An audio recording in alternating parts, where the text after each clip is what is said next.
The summer of 1883 scorched Dust Hollow into a furnace of dust and cruelty. Under the merciless Nevada sun, the townsfolk gathered, not for justice, but for blood. At the center of the cracked earth square stood Ayanna, a young Apache woman whose wrists were bound so tight the rope bit deep into her skin. Her only crime? Speaking the truth about Victor Kane, the man who owned the land, the law, and the fear of everyone in this godforsaken town. They called it defamation. She called it what it was: courage. But courage had a price here, and Kane was about to make sure she paid it in screams and blood. The sheriff's voice was as flat as the dust underfoot when he read her sentence: 50 lashes in public. Ayanna's green-brown eyes didn't flinch. They burned. Not with fear, but with the wildfire of someone who knew she was right, even if it meant dying for it. The crowd shifted, eager to see the whip fall. A child clung to his mother's skirt, not understanding why the woman in the square was treated like an animal. The executioner uncoiled the whip, leather snapping like a rattlesnake's warning. But before it could strike, the earth itself seemed to tremble. Hooves thundered from the east, scattering dust into the crowd's eyes. A black stallion tore into the square, and on its back, a broad-shouldered cowboy in a battered hat, his eyes cold and certain. Colton Gray didn't slow. In one motion, he ripped the whip from the executioner's hand, sent two armed men sprawling, and pulled Ayanna up onto the saddle. Gasps turned to shouts, shouts to gunfire, and Dust Hollow erupted into chaos. The wind tore at Ayanna's hair as the black stallion carried her away from the gallows square, each pounding hoof striking like a war drum against the hard-packed earth. Behind them, Dust Hollow dissolved into chaos. Shouts, curses, the crack of gunfire echoing off the wooden facades. Colton Gray leaned forward in the saddle, his frame shielding her from stray bullets, his jaw set with the kind of grim focus that didn't waste breath on promises. Every muscle in his body moved with precision, every turn of the reins born of years, surviving a land where hesitation meant death. The world blurred. Sun-scorched mesas flashing past, jagged rock spires jutting into the sky, and the shimmering haze of heat rising from the desert floor. Ayanna clung to the saddle horn, her bound wrists aching, but she refused to feel like prey. Anger, hot, unrelenting, throbbed in her chest. Victor Kane had used the law like a noose, twisting it to silence her, to strip her dignity in front of strangers. And the crowd, those hollow-eyed bystanders, had stood there, complicit, as if her pain was just another form of entertainment. They didn't stop until the first jagged shadow of the canyon walls fell across them, offering a shield from the relentless sun. Colton swung down in one fluid motion, cutting the ropes from her wrists with a blade worn from use. "You're free now," he said, his voice low but carrying a weight that made her chest tighten. She rubbed her wrists, feeling the sting of returning circulation, and studied him in the shifting light. A stranger had risked his life for her, and she didn't yet know why. "You didn't even know me," she said, her tone sharp but not ungrateful. Colton met her gaze evenly. "Didn't need to. I know Kane's kind, and I know yours." There was no softness in his words, just truth. And in that truth, Ayanna felt the first flicker of trust take root. But trust was a fragile thing in a land like this. Somewhere beyond the canyon walls, Kane's riders were already regrouping, their horses fresh, their rage burning as hot as hers. Ayanna wasn't naive. Colton hadn't just rescued her from the whip. He'd set them both on a collision course with men who'd rather bury the truth in an unmarked grave than let it breathe. And in that moment, she decided she would not run forever. If Kane wanted a fight, she would give him one. The canyon's cool shadows were a brief mercy, but Colton didn't let the stallion rest long. He knew Kane's riders, merciless, relentless, and eager to spill blood just to prove they could. Ayanna's wrists still burned from the ropes, but her mind burned hotter with fury. She had tasted humiliation in the square, and now she tasted the dust of escape, a mix of freedom and unfinished vengeance. Colton glanced back only once, scanning the ridgeline, then urged the horse deeper into the maze of rock. Hours later, they emerged into the open desert, the sky burning orange at the edges. Ayana spotted a thin column of smoke far ahead. "Shelter?" she asked. Colton's jaw tightened.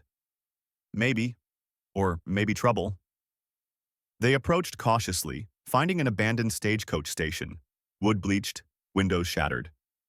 Inside, the air was still and heavy with the scent of old whiskey and dust. Colton searched each corner, his revolver steady, before signaling it was clear. It felt too quiet. Night fell, and the two sat by a small fire, sharing jerky and silence. It might have been a rare moment of calm, until the crunch of boots broke the stillness. From the shadows stepped Wesley Brooks, tall and lean, with a grin that never reached his eyes. Colton froze, and Ayana felt the air between them shift, heavy with old history. "Didn't think I'd find you running with company," Wesley drawled, his gaze lingering too long on her. His offer of hospitality came with food, water, and an unspoken danger. Colton accepted the meal, but Ayana saw his hand never drift far from his gun. That night, while she slept, the danger became real. A cold circle of steel pressed to her neck. Wesley's voice, low and mocking. "Kane will pay well for you." Before she could react, the door burst open and Colton was on him, fists and fury flying. The fight was savage, furniture splintering under the weight of their blows. But Wesley slipped away into the night, half their supplies gone with him. Colton stood in the moonlight, his chest rising hard, and Ayana knew this was more than a betrayal. This was war now, and Kane's shadow was only growing longer. If you felt the tension rising here, type "war" in the comments and hit like, because the next part will see Ayana and Colton walk straight into a trap neither may survive. The desert was a merciless teacher, and by the second day without proper food or water, Ayana felt its lesson deep in her bones. The loss of their supplies to Wesley Brooks wasn't just an inconvenience, it was a death sentence written in dust and heat. Colton didn't speak much, but she saw the weight in his eyes. Every time he glanced toward the horizon, scanning for danger, his jaw would clench just a little tighter. She understood now that this wasn't just about Kane's men catching up. Out here, the land itself could kill you faster than any bullet. They rode along a dry creek bed, the stallion's hooves crunching over brittle mud that curled like parchment under the sun. The canyon walls loomed on both sides, streaked in iron red and ochre, a cathedral of stone that seemed to swallow sound. Colton slowed, his gaze locked ahead. "Storm's coming," he murmured, more to himself than to her. Ayana followed his eyes and saw only a faint smear of darkness on the horizon, but something in his tone made her pulse quicken. By mid-afternoon, the air had changed, heavier, damper, charged with a restless energy. The smell of rain was sharp in her nose, wrong for this land. Ayana had grown up reading the desert's moods, and this was no gentle shower on the way. This was the kind of sudden flood that could turn a dry gulch into a drowning pit in minutes. They pushed the stallion harder, searching for higher ground, but the canyon offered no easy escape. The first drops fell fat and cold, spotting Ayana's dust-caked clothes. Thunder rolled, echoing between the rock walls. Colton's voice cut through the rising roar. "Hold on!" They pounded down the narrowing riverbed, water already snaking around their boots, but the sound behind them changed, deepened. Ayana risked a glance back and her stomach dropped. A wall of churning brown water, laced with debris, was racing toward them. Colton jerked the reins toward a narrow cut in the canyon wall, the stallion scrambling for purchase on slick stone.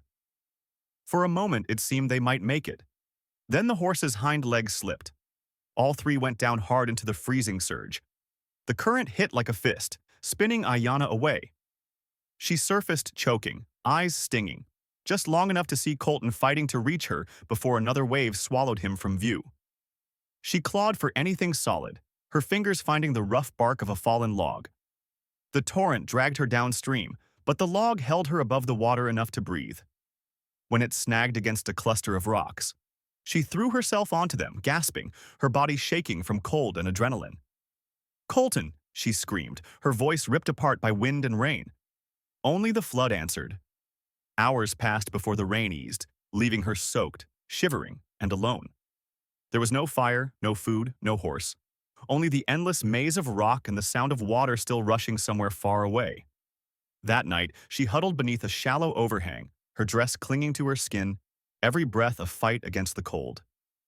She thought about the square in Dust Hollow, the look in Colton's eyes as he'd cut her free, and the brutal truth that he might now be lying lifeless under the flood's muddy wake. Morning brought a brittle light and no comfort. She forced herself to walk, her boots squelching in the mud, following the river downstream in the hope it would lead to people, or at least to food. Days blurred into each other. Once she found a cluster of wild berries, their sour bite almost a blessing. Another time, she trapped a lizard, cooking it over a meager twig fire that barely warmed her hands. But the fear never left. The fear of Cain's men still hunting her. The fear of dying nameless and alone. It was on the 12th day that she saw it, a thin coil of smoke rising against the pale sky. She staggered toward it, hope and dread tangled in her chest. The smoke led her to a small frontier settlement, a scatter of cabins, a weathered church, and faces that stared at her like she'd risen from the grave.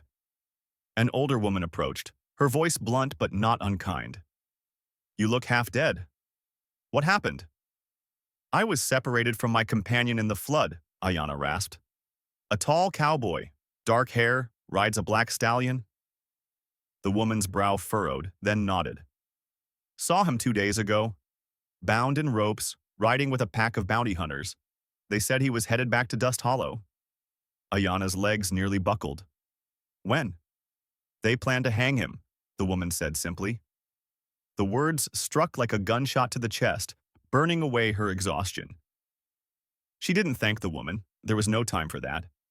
Instead, she fixed her eyes on the road east, toward the plains, and began to move. Cain had taken enough from her. He would not take Colton too. The road back to Dust Hollow felt longer than the 12 days Ayanna had wandered through the desert after the flood. Her legs ached, her lips cracked from thirst, but the fire in her chest burned hotter than any sun overhead. She rode a wiry bay mare she'd stolen from the settlement's corral before dawn, the saddle stiff, the reins rough in her hands. Every hoofbeat was a drum of defiance, every mile a challenge to Victor Cain and the bounty hunters he paid to do his dirty work. The closer she drew to town, the more the land seemed to hold its breath. Dry grass whispered in the wind. Crows traced lazy arcs in the sky as if waiting for the day's feast. In the distance, Dust Hollow emerged from the haze. A sprawl of weathered buildings, leaning porches, and the gallows standing tall in the center like a vulture's perch. It was just as she remembered it, and yet different now. This time, she was not the one bound in the square. This time, she came with steel in her hands and a plan that had only one ending. Colton would not die today. She reined in the mare at the last ridge before the town, dismounted, and pulled a battered duster coat tight over her frame. Her old dress was long gone. She wore leather trousers and a shirt faded from years of sun. A wide-brimmed hat shadowed her face, and slung across her back was a rifle she'd taken from the settlement's storehouse without asking. The weapon's weight was both a comfort and a promise. From this vantage, she could see the square below. The crowd was gathering, men in dust-stained hats, women with kerchiefs pulled tight against the grit, children balanced on railings for a better view of death. The sheriff stood by the gallows, his badge catching the early light. Around him, Cain's men lounged like wolves, rifles resting easy in their hands. And there, on the platform, rope around his neck, stood Colton Gray. Even from this distance, she saw the calm in his face, though his eyes searched the crowd. When they found her, just a shadow beneath the hat, something in his expression shifted. It wasn't surprise, it was recognition. The sheriff's voice rang out over the square, ordering Colton forward. That was when Ayanna moved. She swung into the saddle and sent the mare down the slope at a dead run, the wind tearing at her coat. Her hand found the rifle as naturally as breath. The first shot struck the dirt at the boots of a guard, sending him stumbling back. Gasps rippled through the crowd. Shouts erupted, Cain's men scrambling for cover. The mare charged straight into the square, hooves striking sparks off the packed earth. Ayanna's second shot took a rifle clean out of another man's hands. She was off the saddle before the horse had stopped moving, sprinting toward the gallows. Colton turned toward her, wrists bound, and she drew the knife from her belt, its handle worn smooth from the canyon days, and sliced the ropes free. "You came for me," he said, voice low but carrying over the chaos. "I'll always come for you," she answered, shoving the knife back into its sheath. Gunfire exploded around them. Ayana's rifle was in her hands again, and she put a bullet into the shoulder of a man crouched behind a water trough. Colton snatched up a fallen revolver, spinning it in his grip like an old friend, his shots precise, each one cutting their escape path. They moved together without needing words. Ayana covered his flank while he cleared the front. They reached the mare, who danced in place, nostrils flaring at the gun smoke. Colton swung into the saddle first, then hauled her up behind him in one motion born of urgency and instinct. The horse leapt forward, scattering the crowd. The shouts of pursuit rose behind them, but the open plains lay ahead, wide, unbroken, and theirs to claim if they could survive the ride. Dust Hollow shrank behind them, the gallows receding into the heat shimmer. Only when they had ridden several miles did Colton slow the mare to a canter. The silence after the chaos was jarring, filled only by the rhythmic thud of hooves and the sigh of wind across the grass. Ayana could feel his heartbeat through his back, strong and steady despite the close call. He glanced over his shoulder at her, eyes dark under the brim of his hat. "You shouldn't have come," he said quietly. "And let them hang you? Not a chance." His hand brushed the back of her neck, his thumb resting in the hollow where it met her shoulder. "You risked your life." "So did you when you pulled me off that platform," she reminded him. They rode on, the horizon stretching endless before them. The danger was far from gone. Cain would not forget this, and neither would the bounty hunters. But for the moment, the air tasted like freedom, and the space between them felt smaller than it ever had. By late afternoon, they reached a rise overlooking a shallow valley. Colton dismounted, helping her down. The mare grazed nearby, sides heaving from the long run. Together, they stood at the crest, wind tugging at their clothes. "What now?" she asked. He was silent for a long moment. "We keep moving. We find a place they won't follow, and then we build something of our own. No law but what we choose. No one to take it from us." Ayana took his hand, their fingers lacing together as if they had always been meant to. Under the vast, unbroken sky, they made a vow, not in words, but in the steady look they shared. A vow that whatever storms came, they would face them side by side. Sometimes, the harshest landscapes forge the strongest bonds. The wind on the ridge carried more than the scent of sage and distant rain. It carried the truth neither of them wanted to speak. Freedom was never free. Not here. Not in Cain's West. Ayana felt it in her bones, the same way she felt the coming of a storm in her skin. Colton knew it too. His eyes, dark under the brim of his hat, kept flicking back toward the horizon as if expecting shadows to rise from it. They camped that night in the shelter of a rock outcrop, the fire small and hidden from view. Colton dressed the mare's saddle sores while Ayana cooked what little food they had scavenged. Their conversation was spare, but there was no emptiness in it, only the weight of shared survival. Every time her eyes drifted to his profile, lit by firelight, she was reminded that this man had become more than a rescuer. He was a mirror to her own stubborn will to live free. By morning, the air had changed again, sharper now, tinged with the metallic taste of rain. But it wasn't the weather that set her on edge. It was the crow she saw perched on a dead branch above the trail, watching them too long before it took flight. Cain's men had a way of leaving signs for each other. She knew because she had once lived among people who read the land as easily as a book. The day passed without sight of another soul, but the unease grew. At midday, they stopped at a creek to water the mare. Ayana crouched to splash her face, but when she looked up, Colton was staring at the far bank, his hand resting on his revolver. "We've got company," he said quietly. From the tree line emerged 3 riders, their faces shadowed, rifles resting across their saddles. The one in the middle wore a dust-stained duster and a black scarf pulled low over his chin. "Cain says you've caused him enough trouble, Gray," the man called. His gaze slid to Ayana. "And you, he wants you alive. For now." Colton didn't answer. He swung into the saddle in one smooth motion, offering his hand to Ayana without taking his eyes off the men. She grabbed it, and the mare lunged forward just as the first shot cracked through the air. Bullets tore into the creek bank, spraying mud and water. The chase was on. The next miles blurred into a storm of pounding hooves and gunfire. Ayanna clung to Colton's waist, her cheek pressed against the rough fabric of his coat, feeling the power of the mare beneath them. Twice she twisted to fire the rifle, forcing their pursuers to swerve. The second time, she caught one in the leg, sending his horse skittering. But the others pressed harder, driving them toward a narrow pass between two granite cliffs. Colton guided the mare into the pass, the walls rising high on either side. The sound of pursuit echoed, louder now, closer. "Hold tight," he said, his voice calm despite the danger. He steered the mare toward a shadowed gap in the cliff face, barely wide enough for them to slip through. They emerged into a hidden hollow, an old mining camp long abandoned, its shacks collapsed, the mine mouth yawning black in the rock. They didn't have long. The bounty hunters thundered into the hollow moments later, spreading out in a semicircle. Kane's scarfed lieutenant dismounted, his boots crunching over gravel. "Nowhere to run, Gray," he said. Colton's answer was the click of his revolver's hammer. The fight broke like lightning. Gunfire cracked in the narrow space, the air thick with dust and the acrid burn of powder.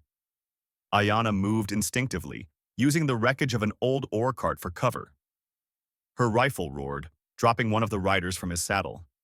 Colton's shots were quick and merciless, each one buying them another heartbeat. The scarfed man rushed her, tackling her behind the cart. They hit the ground hard, his hand closing around her throat. Stars burst in her vision, but rage burned hotter than fear. She drove her knee into his ribs, tearing his grip loose long enough to grab a jagged board from the ground and slam it into his face. He went down, blood streaking his scarf.